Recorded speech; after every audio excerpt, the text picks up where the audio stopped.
안녕하십니까, 남민숙입니다. 이번 시간은 종합소득세 신고서 작성하는 업무 중에 하나로 결산 부속명세서 작성에 대해서 알아보겠습니다. 결산 부속명세서 작성하는 시점이 언제가 되냐면요. 현금 시제정리하는 시점하고 비슷하게 그 이후에 작성을 해줘야 됩니다. 왜냐하면 자산부채 계정 과목이 확정이 돼야 되잖아요. 즉 재무제표가 마감이 되고 손익이 확정이 되고 이제 손익에 해당되는 종합소득세 산출 예상금액도 뽑아야 되니까 결산 부속명세서 작성하는 시점은 재무상태표 놓고 마감 이후에 진행을 하면 되겠습니다. 첫 번째로 학계잔액 시산표를 검토를 해요. 학계잔액 시산표에는 전체 계정 과목이 나와 있기 때문에 해당된 자산의 자산 부채의 잔액 명세서를 검토를 해주는 과정이고요. 결산 부속 명세서 작성은 이제 계정 과목별로 불러오기를 해서 서식을 작성을 하면 되겠습니다. 영수증 수치 명세서가 있는데요. 영수증 수치 명세서는 이제 일반 전표에서 적격 증빙 수치 유무를 정리를 해주기 때문에 그 내용까지 함께 정리를 해보겠습니다. 학계잔액 시산표 검토를 하는 내용인데요. 결산 부속명세서 작성을 하기 위해서는 계정 과목의 결산 말일자로 잔액이 모두 정리가 돼야 돼요. 잔액을 정리를 할 때는 거래처 온장에서 정리를 하거든요. 그래서 해당 계정 과목, 보통예금, 예상매출금, 예상매입금 각각 계정 과목을 학계잔액 시산표를 놓고 온장하고 정리를 해주면 되겠습니다. 거래처 온장으로 들어가게 되면요. 잔액 명세서를 작성을 할 때 해당 관련 계정 과목을 입력을 하고요. 거래처를 전체를 놓고 잔액을 하나하나 맞춰가는 과정입니다. 정리를 해주면서 모든 계정 과목이 다 완벽하게 정리를 돼야 결산 마감이 되니까 이 과정을 하나하나 정리를 해 놓습니다. 일반 전표 입력에서 이제 계정 과목을 정리를 하다 보니까 학계잔액 시산표하고 거래처 온장에 있는 잔액 일치가 되지 않을 경우가 있어요. 이럴 때는 일반 전표로 들어가게 되면 과세 기간을 선택을 하고요.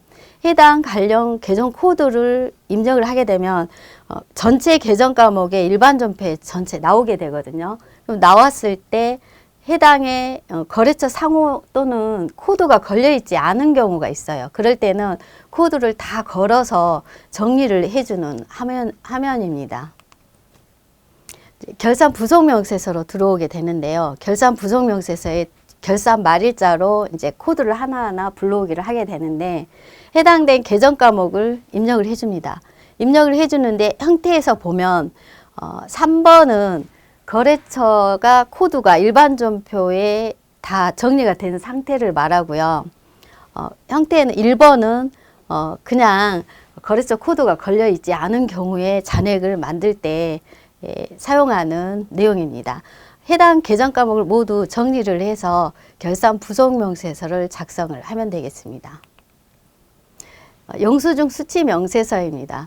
일반 전표 입력을 할 때는 항상 신용카드, 현금 영수증 입력할 때 이렇게 선택을 해주게 돼 있어요. 그렇기 때문에 일반 전표 입력 방법으로 이제 확인을 해보면은 3만 원 초과 거래는 0, 부, 1 카드, 2 현금, 3 개인 카드를 꼭 선택을 해서 입력을 해줘야 돼요. 입력을 하는 과정에 이제 0부는 해당사항 없음으로 표시되고요. 2번은 명세서 제출 제외 대상 거래. 즉 2번으로 들어가게 되면 가산세 대상입니다. 증빙불비 가산세 대상이 되고요. 3번은 명세서 제출 제외 대상 내역은 해당 구분으로 표시를 해야 되는데 다음 화면에서 살펴보겠고 이제 적격 증명 서류에 대해서 알아볼게요. 세금계산서, 계산서, 신용카드, 현금 영수증을 말하고요. 적격 증빙 수치 면제 대상이 있습니다. 면제 대상에서 살펴보면은 공급받은 재화 또는 용역의 건당 거래 금액이 3만 원 이하인 경우하고요. 다음은 공급받은 3만 원 이하하고 사업자가 아닌 자와의 거래, 그 다음에 재화 또는 용역의 공급으로 보지 아니하는 거래, 재화 또는 용역의 공급 대가로서 정규 영수증 수취 의무 면제 거래가 있는데요. 적격 증비 수취 면제 대상이 해당이 됩니다.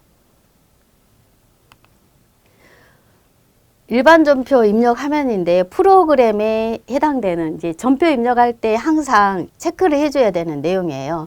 이제 3만 원 초과 거래 부분에 대해서 제출 제 대상을 선택을 해주게끔 돼 있는데 해당 내용 주로 많이 사용하는 품목으로 내용으로만 보면은요. 이제 16번에 해당되는 금융보험료. 예를 들면 자동차 보험료를 150만 원을 통장에서 인출을 했어요. 해당되는 부분 3만 원 초과 거래잖아요. 그런데 3만 원 초과에 해당되는 금융보험으로 16번을 선택을 해줘야 돼요. 그리고 이제 국가 등과의 거래, 20번 비영리 법인과의 거래, 21번 온천징수 대상 사업소득, 23번 전기 방송 통신 용역, 그다음에 27번 주택임대 용역이고요. 31번 간주임대료. 일반 전표 입력 화면에서 반드시 뜨기 때문에 선택을 해주면 되겠고, 신용카드는 이제 신용카드 선택을 해주면 되겠습니다.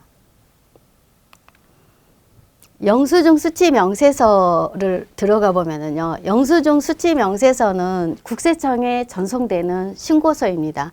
국세청에 전송되는 신고서는 항상 오른쪽에 전자라고 표시되어 있으니까 확인을 해 가면서 서식을 작성을 하면 되겠어요.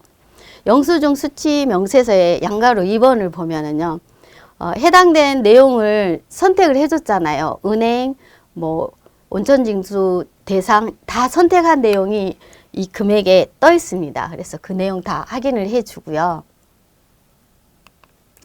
영수증 수취 명세서 양가로 1번을 들어가면은 이제 명세서 제출 제 대상에 해당되는 토탈 금액이 여기에 올라와 있습니다. 그러면 해당 내용을 다 정리를 했는데 이 중에서 이제 빠져 있는 부분, 즉 온천징수 대상 사업소득을 전표 입력을 하잖아요. 전표 입력을 할 때 이제 21번을 걸어줘야 되는데 잠깐 이제 걸지 않고 넘어왔으면 다시 들어가서 정리를 해주면 되겠습니다.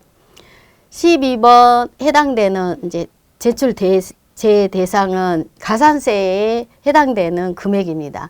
여기에 금액이 반영이 되면은 신고서에서 가산세로 불러가서 가산세를 계산해서 납부를 해줘야 됩니다. 영수증 수취 명세서에서 해당 없음이 있어요. 근데 해당 없음에는 이제 3만 원 거래 부분도 여기 다 이제 정리를 안 해주면 뜨게 돼 있거든요. 그럼 여기 와서 해당 3만 원 초과 거래분을 다 정리를 해서 해당 없음을 다 정리를 해줘야 됩니다. 네, 지금까지 결산 부속 명세서 작성에 대해서 알아봤습니다. 감사합니다.